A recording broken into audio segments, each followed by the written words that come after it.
What's up, YouTube? This is Too Raw for TV. This will probably be the last video for today. And once again, the mainstream media, because they're so lazy, and you know that not only are they lazy, but this topic just is because people are so enamored by this now.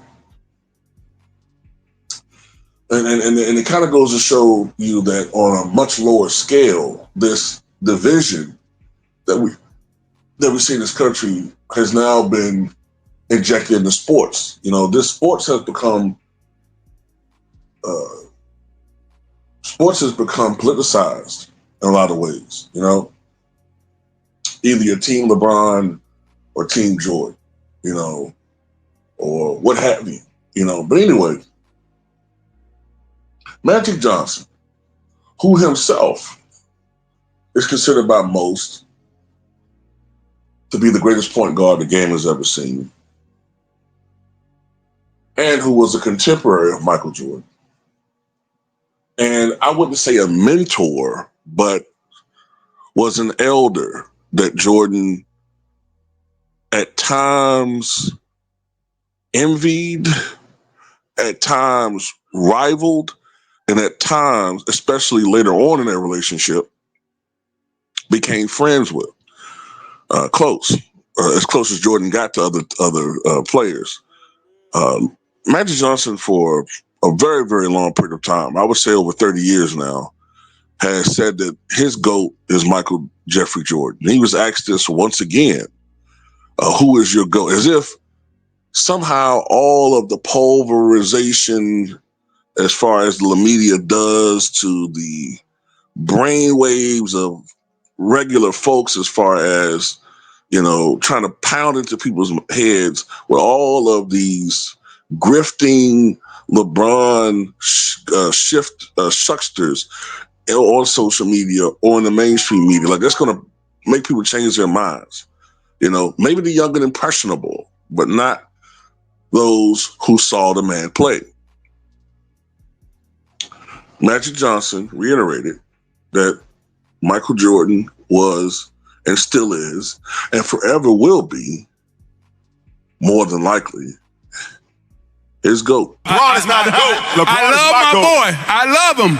Yeah. But when Michael Jordan took off with that tongue out, hold up, listen, because a lot of you wasn't born then. 1991 against my Lakers. Right hand. We thought we had him. He looked as we went down. He switched it to the left hand. Tongue went left. Spun it against the glass and good. There's nobody alive that's been able to do just that. That boy is too bad, I'm telling you right now. But LeBron is a bad boy too. He's a bad boy, but he's not Michael. Don't get it twisted. I love LeBron, but no. So I've seen people who say, oh, well, look, this guy did the spin off the glass move and this guy did it, and it's never the same. Kyrie did it. No, it wasn't the way that Mike did it. You've had players try to replicate what Jordan did, and it's never quite the same. They don't have the hang time. They don't have the flair about it. You know, Jordan's moves were so crisp and definitive when he made a lot of those spectacular shots around the rim. So he's talking more about the aesthetics of Jordan's game, right? Which, let's be honest, we don't always talk about that. Sometimes we talk about the championship rings, I tend not to talk about that as much because I can argue other things, other areas to expound upon. Some of us talk about the playoff dominance. Some of us talk about the win percentages. Some of us talk about the fact that he was so clutch and he dominated his era and all these other factors. But there is that other aspect that Jordan blows LeBron away, and LeBron fans don't like to talk about this, and that's just the sheer, you know, well, Jordan's game was beautiful to watch. It was beautiful to watch. He was so crisp and definitive. Even when he began to lose athleticism, he didn't over dribble. He was almost always, although he gambled a little bit at times, but he was almost always a committed defender. And when I say gambling, I know no pun intended, but he was a committed defender. He had, to me, the greatest fadeaway jumper I've ever seen. Guy had 2 seasons back to back where he shot 49 and 48% from mid range. That's unbelievable. That's unheard of. To put it into perspective, a really good season shooting from mid range, a really good elite season is shooting 41, 42% from mid range. The man shot 48 and 49% from mid range between 1995, 96, and 96, 97. Even in 97, 98, he shot 43%. So the guy was an elite shooter, despite what people want to say. In the years in which Jordan actually took a volume number of threes, 3 or more, even though his career percentage was 32.7%, in the years in which he took 3 or more three-point attempts, Jordan shot 38.5% from three-point range in those seasons, which indicates that he would have been an elite three-point shooter in this era, in my opinion. In the NBA Finals, for instance, which was in the 1990s, Jordan was a 37% three-point shooter.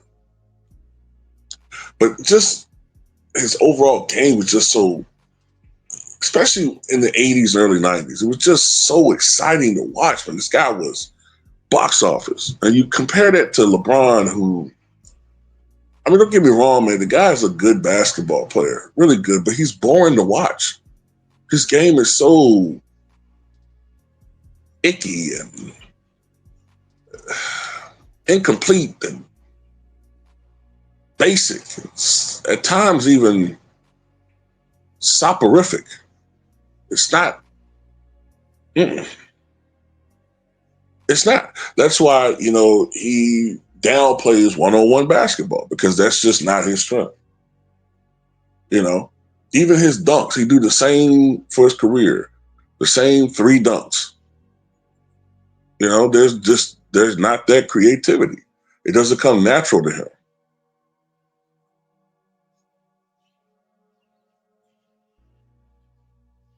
Even in the last 10 years, if anything, if there's a player that LeBron has imitated more, is Steph Curry with deep threes. Steph Curry is a guy who the NBA, if anything, they try to recreate or they try to implement aspects of his game into their game. Not LeBron. Steph isn't trying to play like LeBron. Nobody's trying to play like him. So that's one aspect that Magic Johnson is talking about of many as to why Michael Jordan is truly the GOAT.